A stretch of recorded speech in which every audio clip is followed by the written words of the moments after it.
Tonight on 2020 Saturday, Subject's last name is Simpson. it's the story that won't go away. O.J. Simpson. You want to make this a black thing? Well, I'm not black. I'm O.J.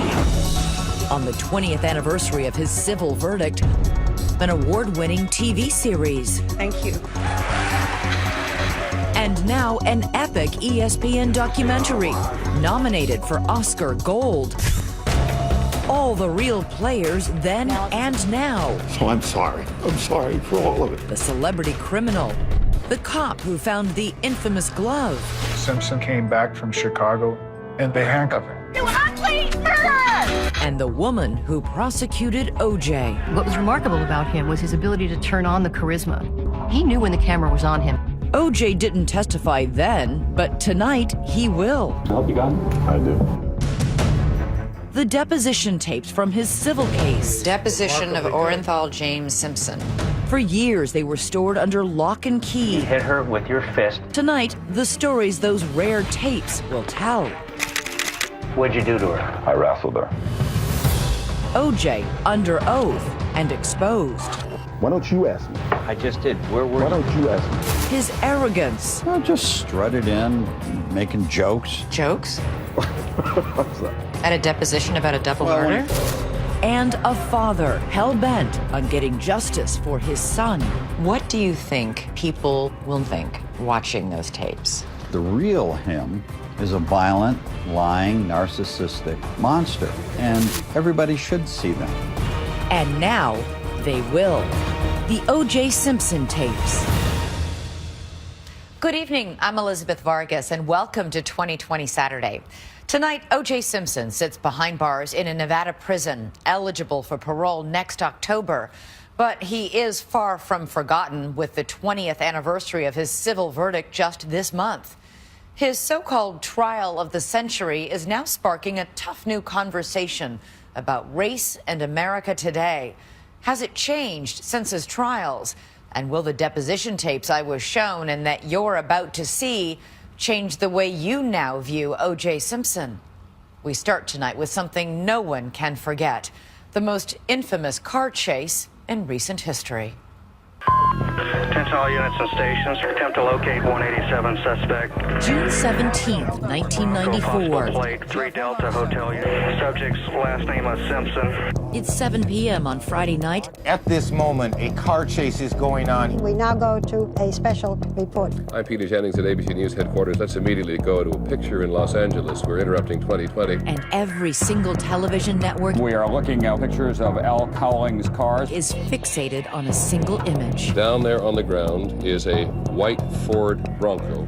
Dozens of police cars are in pursuit. In the number 3 lane at approximately 30 miles an hour. An armada of news choppers broadcasting live to 95 million people. There are about 15 California Highway Patrol cars. In the back seat is O.J. Simpson, beloved sports hero and movie star, with a loaded gun pointed at his own head. It was mesmerizing. People are stopped alongside the road. You could not stop watching. O.J. Simpson is in a Bronco. Driving slowly, with people on the sides of the road. waving and calling out his name. It was crazy. His friend A.C. Cowlings is behind the wheel. This is AC. I have OJ in the car. He's still alive, but he got a gun to his head. After a 2-hour chase, the Bronco pulls into Simpson's Brentwood mansion. Here he is now. Here's the car pulling into the driveway. Simpson is arrested and charged with murder. It was 5 days earlier when his ex-wife, Nicole Simpson, and her friend Ron Goldman were discovered murdered. Nicole's throat slashed. She was nearly decapitated outside her condominium. It was news that spawned a media frenzy. The body of 34-year-old Nicole Brown Simpson, ex-wife of O.J. Simpson, was found after midnight. Tanya Brown is Nicole's youngest sister. All I remember is turning on the news that morning, and there was a white sheet over Nicole, and all I remember is my mom saying, "That's my kid." I remember just kind of falling to the floor. I don't know if I screamed out loud. I felt like I was screaming. It just, everything started to spiral. Kim Goldman's brother Ron had been stabbed more than 20 times. His father, Fred Goldman. It was devastating. He was always a good kid. He was fun. He had a good sense of humor, always laughing. He had a good heart. He had a good heart. O.J. Simpson was the prime suspect from moment one in this case.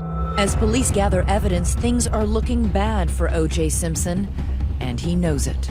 He seeks refuge at his friend lawyer Robert Kardashian's house. Kardashian later told author and filmmaker Lawrence Schiller what happened in the hours before that infamous Bronco chase. He was sitting there with the gun and his pictures of his kids and of Nicole. And then O.J. said, I'm gonna kill myself in this room. And I said, you can't. I said, this is my daughter's bedroom. He first wanted to kill himself in Kim Kardashian's bedroom. Right, Kimmy's bedroom, yeah. And Robert said, you can't kill yourself here. My little girl Kim sleeps here. Yeah. I can't have my little girl in this bedroom, and every time I come in here, I'm gonna see your body. Simpson would later explain in his deposition why he then left in the white Bronco. You left the Kardashian residence in Mr. Cowling's Bronco, correct? Correct. And did you tell anyone that you were going? No. Why did you leave? Because I wanted to go to Nicole's grave. He says he wanted to kill himself at her final resting place. It is an image of Simpson that for the public that revered him seemed unfathomable. He was an American icon, his story the American dream. He grew up in the projects of San Francisco. In ESPN Films' O.J. Made in America, he is shown as a rising football star at the University of Southern California. Hey, O.J., how are you? How's it going to work? Hard. I hope you're going to be smiling Saturday. Yeah, about 4 o'clock Saturday at 5, I'm playing too. He became a record-setting NFL running back and Hall of Famer, and then a lovable hit on the silver screen. With his looks and his charm, Here's a few tips on how to get out of an airport fast. he became a master pitchman. Go, dude, go! He had endorsements, and he was very well loved by everyone who he ran into. Kris Jenner is a ubiquitous television personality today, but in 1994, she is the ex-wife of Robert Kardashian and the mother of 4 young Kardashians who will eventually achieve their own modest measure of fame. She and Robert were close friends with O.J. Simpson. O.J. was one of the groomsmen at my wedding. Kris helped O.J. call the beautiful blonde waitress named Nicole Brown that he had met at a Beverly Hills restaurant. Nicole was how old at the time? 18. And you were how old? I believe 28, 29 maybe. 29. Yeah. Were you married? Yes. But 2 years later, he was divorced, and in 1985, he and Nicole were married and had 2 children, Sydney and Justin. We all bonded. There was great chemistry. It was great friendship, a great life. Nicole's sister Tanya was just 7 years old when Nicole met O.J. What were your memories of O.J.? I mean, you called him Uncle O.J. The O.J. I knew, he was fun, laid back, kind, sweet. I never heard them fight.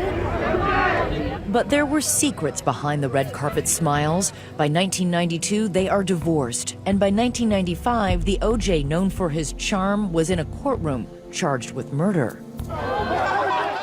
There's Nicole, and there's Goldman. The scene outside the courtroom got crazy.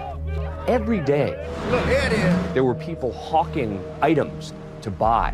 There were baseball caps with the names of all the lawyers on them. Seriously? There was a Judge Ito Jello mold. A Judge Ito Jello mold? And there was screaming and yelling and... O.J. did it! Inside the courtroom, prosecutor Marsha Clark tries to prove that O.J. Simpson was a serial abuser, violently beating Nicole during their marriage of 7 years. The evidence includes these photographs of a bruised and beaten Nicole. And there are the harrowing 911 calls she made asking for help. 911 emergency. Can you get someone over here now to 325 Gretna Green? He's back. Please. Well, okay, what does he look like? He's O.J. Simpson. I think you know his record. Could you just send somebody over here? He's going nuts. Just stay on the line. I don't want to stay on the line. He's going to beat the...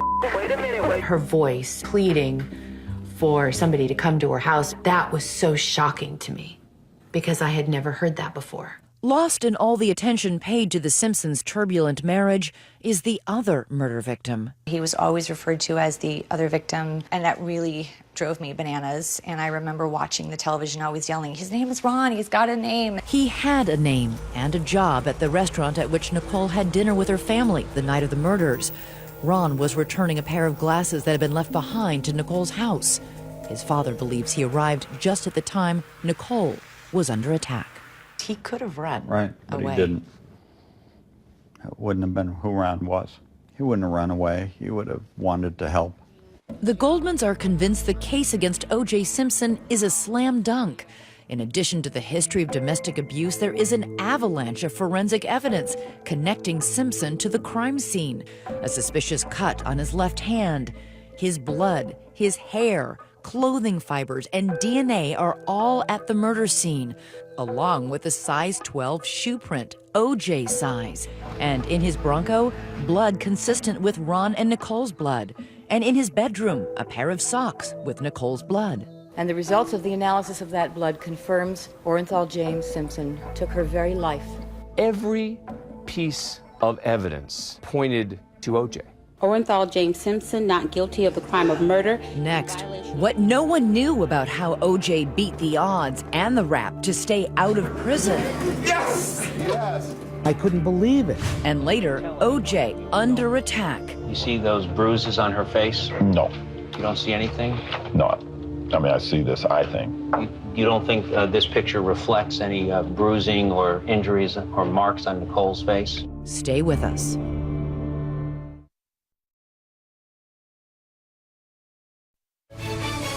We continue with 2020 Saturday.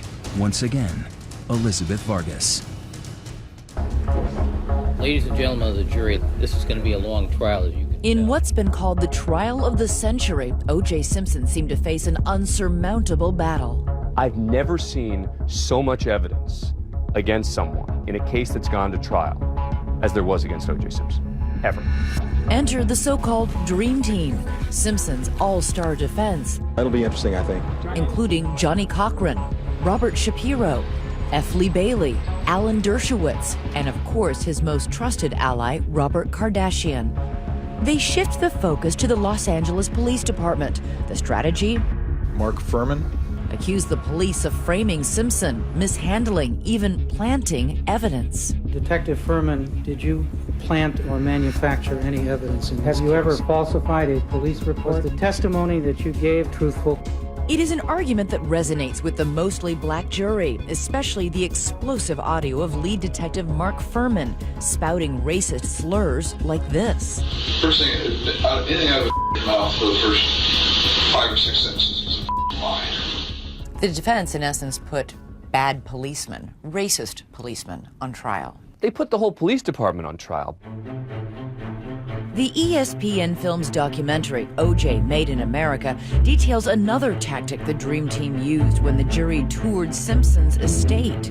What we did that day is create an illusion. When you would walk up the grand staircase, there was a large wall with pictures of the family, pictures of friends, pictures of O.J.'s career. Problem was, the overwhelming majority of pictures were of Caucasian friends and colleagues of his.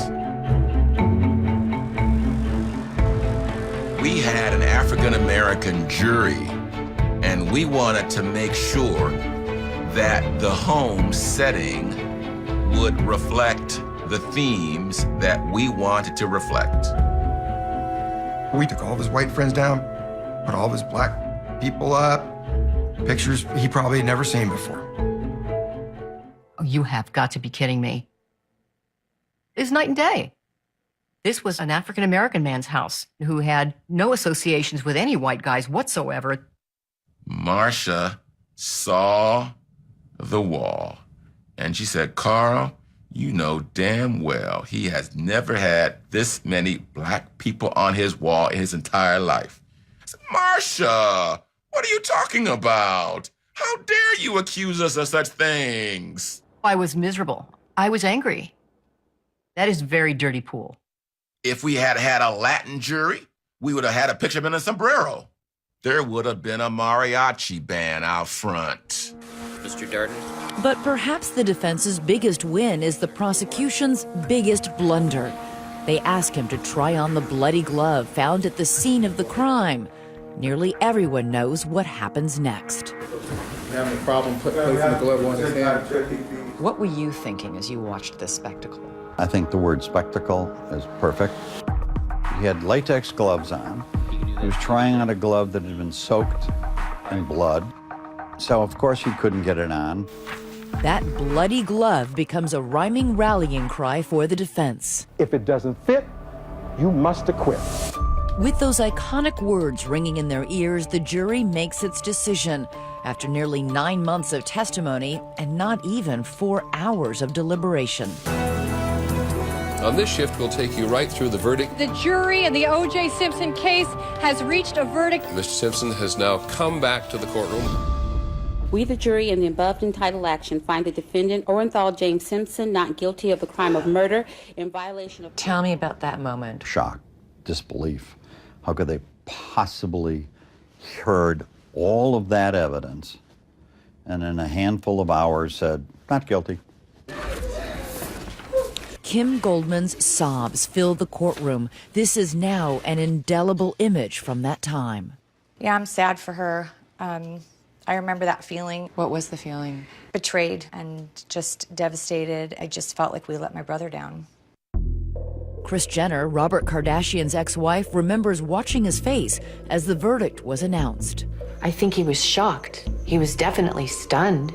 I mean, you could look at his face and see it. Known him my entire life. I know that, like, he was floored that that was the verdict. Coffin's full, the mindless mass. For the nation, the reaction to the verdict is sharply divided along racial lines.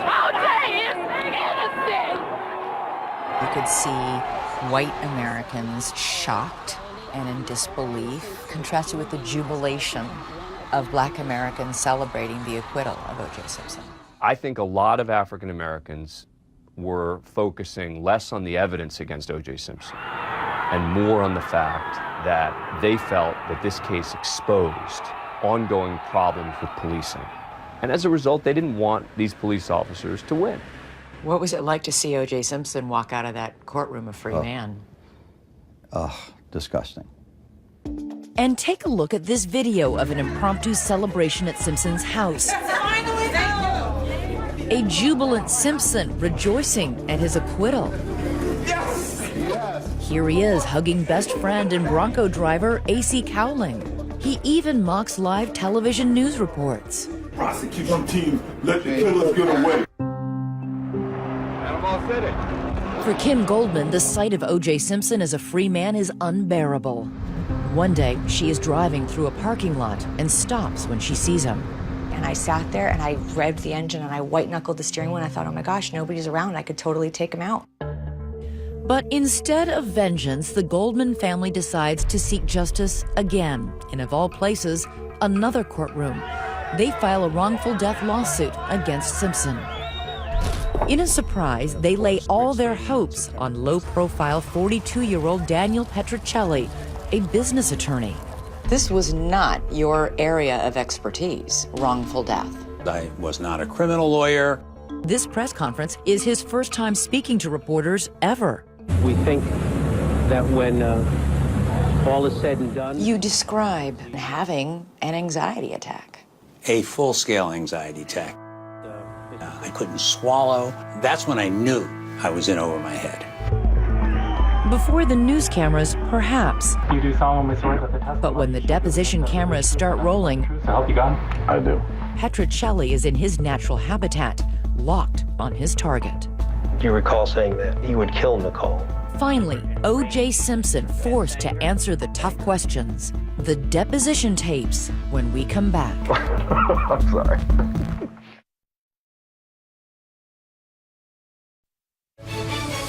Once again, the O.J. Simpson tapes on 2020 Saturday. In the months after his acquittal, O.J. Simpson had gone back to his life in the limelight, beaming at golf outings and autograph signings. But Fred and Kim Goldman are plotting their second chance at justice, a wrongful death lawsuit.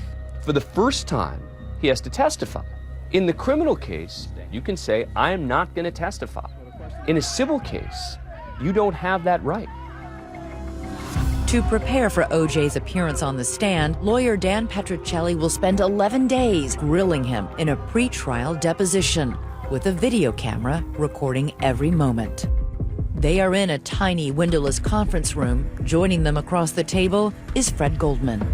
This was a subject of great discussion about his ability to sit through and be within 3 or 4 feet of O.J. Simpson in a conference room where there's no bailiff, there's no security guards. Did you ever search him for a weapon? No, I didn't search him. He had all of his trust in the legal process. You do solemnly swear that the testimony you shall give in this A process that resulted in 121 hours of deposition of O.J. Simpson and other witnesses. That video, long stored away in these boxes, is part of a stash of evidence from the civil case, combed through by filmmakers and then featured in 2 documentaries on A&E and LMN. Transcripts, exhibits. Tens of thousands of pages of transcripts. It includes pages of Nicole's diary. It's a very shocking, horrific read, the abuse, and it actually starts the very first year they met. O.J.'s golf bag.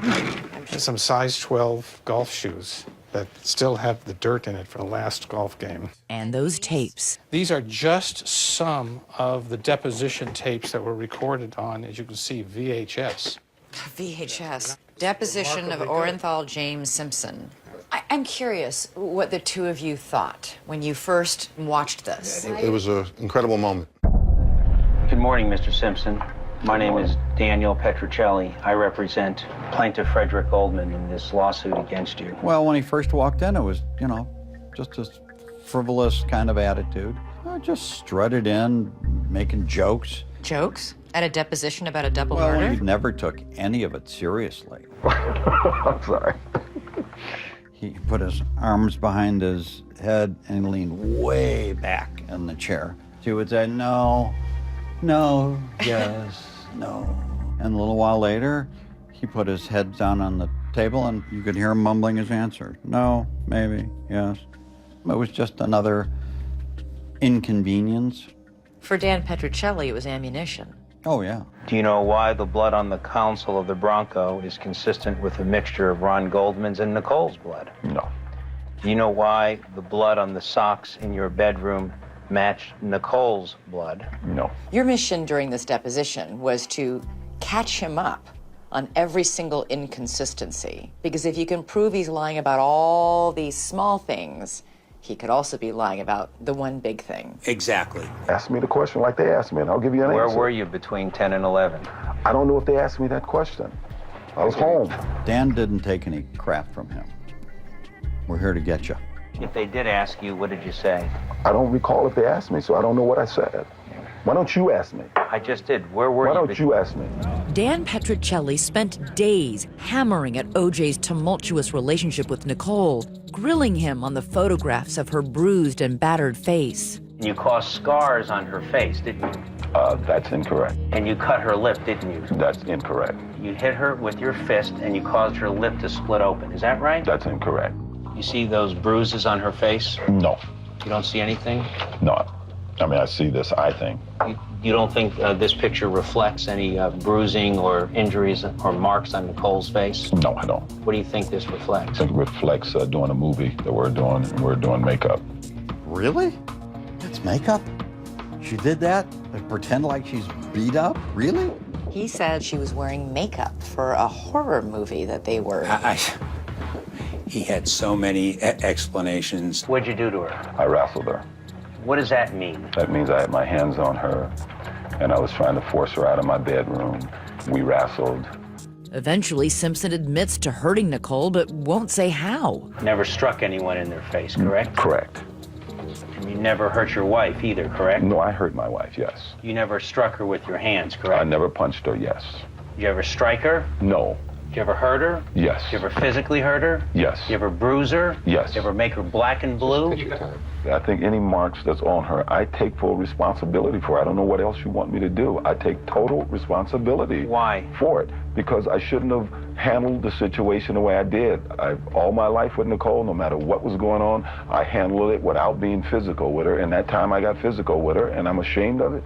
I wish it not had happened. The only thing he will admit to is this sort of blanket, I'm responsible. I was responsible for it. But I didn't do it. I'm not asking you about the moral or other responsibility. I'm asking for what happened, okay? Yes. You had your fingers around her throat, correct? I could have touched her neck, yes. What do you mean you could have touched her? This was a violent episode, wasn't it? Well, yes, it was. His mantra was, I take full responsibility, as though this, this was an apology made on some press tour or something. We're in a legal proceeding. Rage is a fair description of your state of mind, correct? No, it's not. Not anger? Anger, Intense anger? Anger. Angry enough to hit her? That's enough. I'm not going to let you just continue to batter him the rest Batter of the him? That's right. That's an appropriate word, Mr. Baker. One of the witnesses also deposed is A.C. Cowlings, O.J. Simpson's best friend and the driver of that white Bronco. He is asked about a time he took Nicole to the hospital for injuries she sustained from O.J. It was a rather substantial injury she had over her right eye that day, on New Year's Day, was it not, Mr. Collins? I don't know, sir. She stated to me that her head was hurting and I was concerned for her well-being. Mr. Collins, I'm going to ask if you recognize that picture. Yes. And who do you recognize that to be? Nicole. And does that... He begins to cry. What happened? I think Al Cowlings was deeply conflicted. He was very close to Nicole. Hey, man, give me a break. Cowlings, however, was blindly loyal to Simpson. Next, the deposition heats up. Can we take a break? Yeah, sure. The killer wore size 12 Bruno Mali shoes. Did O.J. Simpson? I would have never worn those ugly-ass shoes. An eye-popping photograph. It appears to be me, yes. The picture that doesn't lie. When we come back.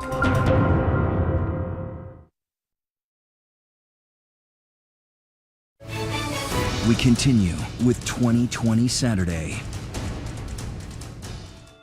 They are the questions everyone wanted to ask and the answers everyone wanted to hear. O.J. Simpson in these deposition tapes being grilled by attorney Daniel Petruccelli about his role in the murders of Nicole Simpson and her friend Ron Goldman. Petruccelli hones in on the physical evidence, like this cut pictured on Simpson's hand after the murders. Would you remember cutting your finger? I remember bleeding. I mean, who doesn't have an idea how you have an enormous gash on your finger that requires gauze and a big bandage? I mean, We're not talking about a little paper cut. Right. Did you cut it on one of the broken pieces of glass?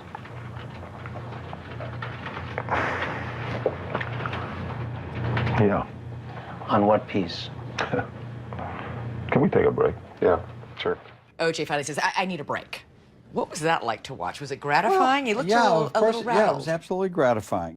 But if Simpson was rattled then, there was more to come. The killer of Nicole Brown and Ron Goldman left a key piece of evidence at the scene of the crime, a shoe print stamped in the victim's blood. It was a size 12 shoe. Simpson size. And the brand, Bruno Mali. Only 299 pairs of that shoe in that size ever sold in the United States. It's not a common shoe. No. Prosecutors in the criminal trial were never able to prove that Simpson owned those Bruno Mali shoes. Petruccelli questions him about it during the deposition. Did you ever buy shoes that you knew were Bruno Mali shoes? No, because I know if Bruno Magli makes shoes that look like the shoes they had in court that's involved in this case, I would have never worn those ugly-ass shoes. You thought those were ugly-ass shoes? Yes. But then, months later, a photograph emerges, first in the National Enquirer. O.J. Simpson wearing Bruno Mali shoes at a football game, 9 months before the murders. Petruccelli brings Simpson back for another round of questions. Watch O.J.'s reaction. And that is a picture of you looking at Exhibit 1, correct? It appears to be me, yes. Okay. Looking at the close-up of the shoes, do you believe that those were shoes that you owned at that time? No. Those ugly-ass shoes I would never own. There you are. Wearing the shoes. Mm-hmm. Really? They're not yours. Someone put it on your feet and you didn't know it. And his story was, yeah, that's me in the picture, but those are not my shoes. Did he say that he was wearing somebody else's shoes? No, he says, I don't remember what shoes I had on that day, but I didn't have those shoes on because he knew that those were the killer shoes. The 11 days of deposition have prepared Petrocelli for the main event, the trial, putting Simpson on the stand. Petrocelli knows he has him where he wants him. I was ready. I knew the case inside out. There are no cameras in the courtroom. The world does not see the once confident Simpson on the hot seat and shaken. Within the first half hour or so, he was hyperventilating. Simpson was hyperventilating? Yeah, these sort of bursts of air like coming out because we were questioning him very hard about his violence towards Nicole. And by then, 30 more photographs of Simpson wearing those shoes are entered into evidence. There he is, picture after picture after picture after picture of O.J. Simpson wearing those ugly-ass shoes. Pretty damning. It was it. But perhaps the most powerful testimony is not from O.J. Simpson, but from Fred Goldman. One of the other things that you did in this trial was to put Fred Goldman on the stand, to bring the victim who, for so many, was an afterthought to life. We put up some film footage. And Fred and Ron are singing and on the stage, and it was heartbreaking. And I think I had tears streaming down my eyes, and so did all the jurors. After 41 days of testimony, there is a verdict, and it is unanimous. It is broadcast at the same time as President Clinton's State of the Union address. It is the second time a jury will rule on O.J. Simpson, but this time there's a different outcome. Simpson is found responsible for killing Nicole Simpson and Ron Goldman. Their families are awarded $33.5 million in damages. Today's 2.5 years, a little over 2.5 years, and we finally have justice for Ron and Nicole. Is it justice? Not the justice I would like, but it's a way of getting some justice. For Kim, this time there are smiles instead of sobs. We did this for Ron. And then the killer got up and walked out the courtroom. Walked right past me, right past all the media, right into the crowds, waving, and went off to Ben and Jerry's to get ice cream. Next, Kim and Fred would never imagine that their victory in civil court would one day put O.J. Simpson in prison. People have always said to us, karma will get him in the end. You wrote him a card in prison. What did it say? Stay with us.